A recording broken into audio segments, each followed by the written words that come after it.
And I'm telling you now, if you're so busy back to back to back to back to back, something slips through the cracks. Something doesn't get finished. Something is mediocre as hell. Something is okay as a process, like client journey, that you can't see. And then you start to slow down and you start to see everything. My social media, I started to see where the gaps are, where my team has gaps, where we in our communication have gaps. Where do we need to tighten things up? So it was a really good experience in that sense, but also it got it like borderline depressing for me. I was like, who am I? What do I do? How do I speak on stage? Like, I felt like coming back out, and my husband's like, you're so dramatic. And he's definitely correct. It's like I was home for 9 years, and it's like, babe, it's been 3 months. And I did travel in March, and I did do an event in May. And like, so it's not like I haven't done anything, but it felt like nothing. It felt like my therapist said to me, you guys were going like 500 miles an hour, like hardcore, one extreme. And then in January, you put the double brakes on and you didn't move. Two extreme.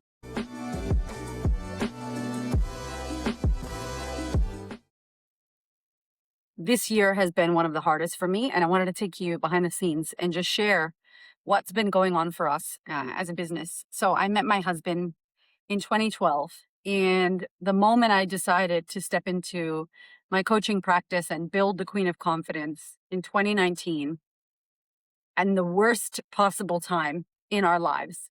We had a newborn baby, a 2-year-old.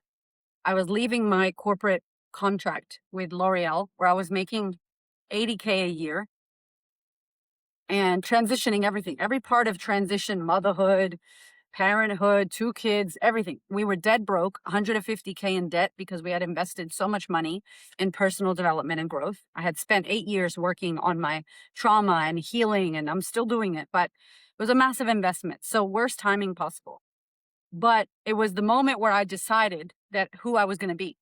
It was the moment where I utilized all of my mindset, coaching, training, therapy, healing, retreats, and said, that's it. I'm getting out of my own way. I'm going to make it happen. And so I did. I started my business. My husband wasn't across it. He did not believe in me. He thought I was being crazy. I started my podcast in my car, started showing up on Instagram, built my audience, built my YouTube. I just did everything. Everything you could imagine I did with a newborn and a 2-year-old by myself, because my husband was working from 5 a.m. till 9 p.m. at the gym we owned. And it was a hectic time. But since I launched my business in 2019, I have had belief in myself. Insane, unrealistic, wild, audacious belief, because I'm in my purpose. 100. I'm in my purpose. And up and up and up. And every year has been bigger than the next, and expansion and expansion and expansion. And I remember listening to Brooke Castillo back in the day. She was saying that some years in her business she expands, and other years she stays neutral. She doesn't grow on purpose so that she can kind of optimize everything and set herself up for the following year. And so like not expanding, not growing on purpose in order to grow later. And a lot of business owners talk about it, but I never did that. I was just like, next level, next level, next level. Ah. And in 2025, we hit our ultimate next level. And I feel like we almost exploded or imploded as a business, me as a human body, my family, my kids, my husband, everybody. We were all like, holy shit. It was just like revved. That year was revved. And every year before that was revved. And so I had to have a difficult conversation.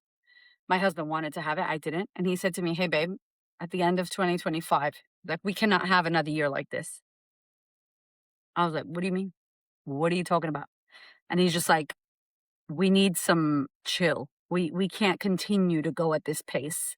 I'm chasing you. The team is chasing you. You're going ham. It's too much. We need to stop. We need to slow down. We need to systemize everything. We need to get all the processes out of your head. We need to do brain surgery, get in your mind, pull it all out, teach everyone, and then you can fly again. Then you can run. And I was like, okay, I understand. And I did understand. I understood the concept of slow down to speed up. Prior to my business, I worked with teams and systems and culture and training and operations. I knew that. I got it from my other work days that I did. But I had never done it in my business. And I got it intellectually. I didn't get it emotionally, physically, spiritually. I didn't get it in real life. And so I was like, oh, yeah, cool. But then January came around, February, March, April, May, and it was like, oh my God, it was excruciating. So the first half of this year has been all about structure. My word of the year is structure. When the hell have I ever had a word that's not a verb? I'm always like expansion, next level, amplify, audacity. Blah. Like the words of the year are huge and exciting. Fucking structure. That shit's not exciting. But I chose it. I knew I needed that. And so we started structuring everything. We started creating systems, operations. We started realizing that I do a lot. And a lot of the stuff lives in my head. And a lot of the ways in which we do things, we have a very small team. And I love having a small team, by the way. I'm not trying to have a bunch of team for now. But my team can't chase me. My team doesn't know how to do something. It doesn't get done. Everything comes back to me. And so we sat down for the last 5 months, almost 6 months, and structured and optimized and systemized and created processes for the big stuff that we do. Not everything, but the big stuff that we do that required a lot of me coming back in. And my husband, who is so smart and amazing, and I'm so blessed to have him as a co-founder, as a husband, as a baby daddy, like he's just incredible, really could see that I was getting into too many departments in the business. I was getting into content too close, too much. I was getting into this. I was getting into that. And really, I need to be in sales. I need to be in creation. I need to be in what I'm good at as the founder of the business. As Michael says, the queen bee role. I need to do my queen bee role and make sure that what I'm doing doesn't get impacted by everybody else. And so at the same time of us deciding to do this, I'm doing my college degree in psychotherapy. I'm doing my bachelor's degree, which is no small thing. It's a lot. And I've been doing it part-time. And so I started again in January, and I had placement. And placement is where you go and like intern, work for free basically at a place to practice therapy and counseling. And so I chose a school, and I was at a school doing therapy with kids, like a school counselor. And I was booked. Like I'm talking the day and 3 hours. I worked a full day with 3 hours on a Monday, packed, plus my coaching clients, plus our structure, my kids, my life, myself, my husband, everything else. So it was so funny because we decided to slow down. And as we did, I wasn't on airplanes. I wasn't speaking. I wasn't doing all the things I normally do, the things that light me up, being out with the people. I was home. And it was a perfect time because I also had to do placement, which I would have never been able to do in 2025. In 2025, I deferred my university degree because I launched a book and did an American book tour, an Australian book tour, speaking tour. I did road shows. I did so much. There was no way I was going to be able to do a fucking annotated bibliography at all. And I want to be present. So when I'm learning at school, I'm taking it in and I'm learning. So it was a perfect time to do that because I was doing not much. And I learned, and I already knew this about myself, but I think if you haven't done this, it's especially important to learn your energy type. In my house, my energy is I like to be home a little bit. Like it's a Sunday right now, and I'm like, okay, bye. I need to get out of the house. I'm going to go to the shops. I'm going to go do things. I need to be out of my house. I need to be out with humans, people. I need to be in my purpose. I need to be impacting. I need to be serving, whether that's in person or virtually. I need to be doing that. I love that. Like that gives me energy. It inspires me. It makes me think of ideas. It feeds me. And people are like, you're an extrovert. Yes, but it goes beyond extrovertedness. It's literally, I feel I'm living my purpose. I'm doing the work intended for me to do in this lifetime. And that is such a gift. And I'm so grateful that I'm super crystal clear on my purpose and what I came here to do. I know not everyone is. I fucking am. It drives everything I do. It's a massive driving force for my work. So I learned that I can't be home. My husband loves it. I hate it. But then I also realized that there was a lot that was not finished. There was a lot that was unrefined in the business. There were things that left open, things that we worked on a little bit, but we didn't continue. Things that were not at 100%, things that we could have gotten better at. And I'm telling you now, if you're so busy back to back to back to back to back, something slips through the cracks. Something doesn't get finished. Something is mediocre as hell. Something is okay as a process, like client journey that you can't see. And then you start to slow down and you start to see everything. My social media, I started to see where the gaps are, where my team has gaps, where we in our communication have gaps. Where do we need to tighten things up? So it was a really good experience in that sense, but also it got it like borderline depressing for me. I was like, who am I? What do I do? How do I speak on stage? Like I felt like coming back out, and my husband's like, you're so dramatic, and he's definitely correct. It's like I was home for 9 years, and it's like, babe, it's been 3 months. And I did travel in March. And I did do an event in May. And like, so it's not like I haven't done anything, but it felt like nothing. It felt like my therapist said to me, you guys are going like 500 miles an hour, like hardcore, one extreme. And then in January, you put the double brakes on and you didn't move. Too extreme. So I learned as well, don't do that. Slow down, rev down, like gear down gear. Don't just be like, "Ah, that's it," because it's going to feel very jarring for your nervous system. It took me up until March to unravel my nervous system, frantic, crazy, like fast shit from 2025. It took me till March. 3 months. I was still in like go mode. So I knew that I fucked myself up in 2025. I loved it, but it was a bit much. So it's like, that's too much. But then this year, January, not enough. So finding that balance, and it's been excruciating. So what we've been doing, we've been trying to operationalize everything. Hamish has had this really cool idea that came from something he read or something he saw. He's like always looking at making things better. That's his job in the business. When it comes to AI, when it comes to processes, when it comes to team, his job is make things easier and better. My job is visionary, next level, crazy person. I do my job well. He does his job well. But he had seen this thing that was like, as the founder of the business, the creative, the visionary, I need to be across 10% of starting something. Here's the idea. Here's what we want to do. The vision, the this, 10%. And then I hand over the 80% that is production. So I have an idea. I have a real idea. I have an idea for social media. I have an idea for content, whatever it is, any idea. And I'm like, and then I give it to someone and they do 80% of it. And then before they finish, they bring it back to me. And I take the last 10% to make sure quality control, it's exactly what we want. And that process, we didn't have that before.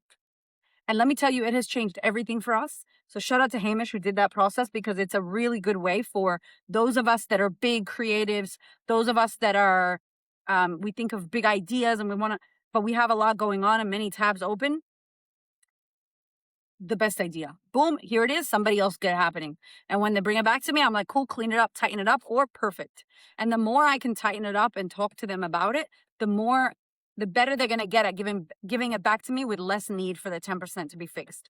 So we've been doing that, change the game. We put everything into Notion when it comes to social media content, systems, operations, game changer. Do I go into Notion much? Not really. I go in there for my social media content to check, to ideate, to give Nina stuff, my team member. Other than that, I don't go in there. But my husband, who does operations, lives in there. He's organized it. It's beautiful. Everything we need is there. It lives there. So we're not constantly looking for shit in Google Drives and all these other Dropbox, whatever. So that's happening. Speaking of Google Drive, they cleaned up my Google Drive, which made me want to cry because I just throw shit in folders. I make folders. I love folders. And they cleaned it up. And there are places and where things live. The B-roll, the professional footage, all my keynotes that have been filmed in full. Where does that live? So that we can take it and extract it and that we know where to grab things from. That was cleaned up, which is amazing. And I'm so grateful that they did that. We were able to also look at where we were focused, and we were not as focused on sales as we were on content. We were not as focused on selling and offers and all of that. That was like secondary, a third or fourth, and it needed to be the top thing. If you are selling, if you're a founder, if you're a person that has programs and offers, you need to put sales at the top. Content is bullshit if you're not selling something. Like content and visibility and likes and views and bullshit like that, nothing. So we were able to identify that, like, I'm the one that's really focused on sales. And so I need to be focused on that. It needs to be top of mind, reorganizing our priorities. And even though that was a priority, we weren't acting like it was a priority. And that's important, that you say something, but then you also showcase that. One of the other things that we were able to do was clean up our client journey. Where am I going? I'm going to this way. We're able to clean up our client journey. So the way in which our clients find us, what they do, where they go, our funnels. We don't have many, but the funnels we have, making them simple, like simplifying it, simplifying the content, simplifying our ad structure and our ads and what we're doing with ads, cleaning up our emails. Yo, we had people on our emails from back in the day when I would just do programs for mindset and not helping people in business. Clean that shit up. Start again, get more emails, clean up the list, tag properly, like all like house cleaning, all the house cleaning you can imagine. And this is why I'm a fan. When my clients say to me, like, I'm bored, I got free time, I'm like, make your program better, make your offers better, clean up the back end, tighten up your brand, update your website, clean up your bio, make sure your LinkedIn is sorted, make sure your link in bio is sorted. Like, yeah, sometimes we get bored, but the reality is you could be bored and there's so much shit you haven't done because it's not exciting and sexy. Let me tell you something. None of this excited me. None of this was sexy. I'm so happy to be out. I had to put some WD-40 on my joints. I had to like clean up the cobwebs to come out of my cave to realize that I actually do know how to do keynote speaking and I know how to run events. Like, yo, I felt like I forgot everything. It's so dramatic, but it felt like I was in a cave for 7 years. I feel like the internet changed while I was in my cave and I was there, but damn, shit was hard. So I'm telling you that because sometimes we have to slow down to speed up. Sometimes when you're in a growth phase, and I know growth is around the corner for us. So I'm like, this is great that we did this. Is there ever a perfect time? Fuck no. It's never a perfect time. This is the worst work ever to do. It sucks. It's boring and it's shit. And if you don't have a team, even harder to do because nobody's pushing you.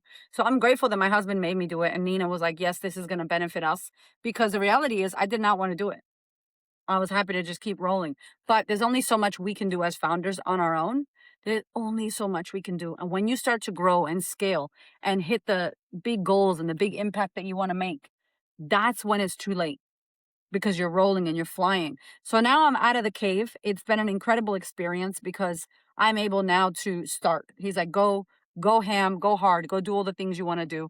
And I'm very excited about it because I'm like, all right, let's go. And I know that things are cleaned up. And I know that my team doesn't have to drag me back every single time they have a question, every single time that something happens and they're not sure what to do because everybody's across it now. We've done the work that we needed to do to make sure that everybody is across it. And let me tell you, it's so hard.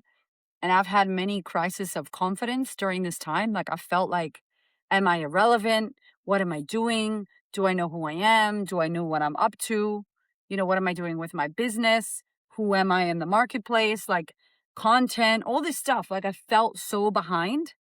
But the reality is, even though I felt behind, I felt like I'm going to do what I got to do to make sure that I can make it happen for myself. And so the beautiful, is this guy going here? Where is this guy going? The beautiful invitation that I have for you is this. Spend time doing the shit that you don't want to do. Spend time slowing down. I imagine the analogies like the arrow. You pull the arrow back and you hold the tension and it sucks. It sucks so much to hold that tension and it hurts.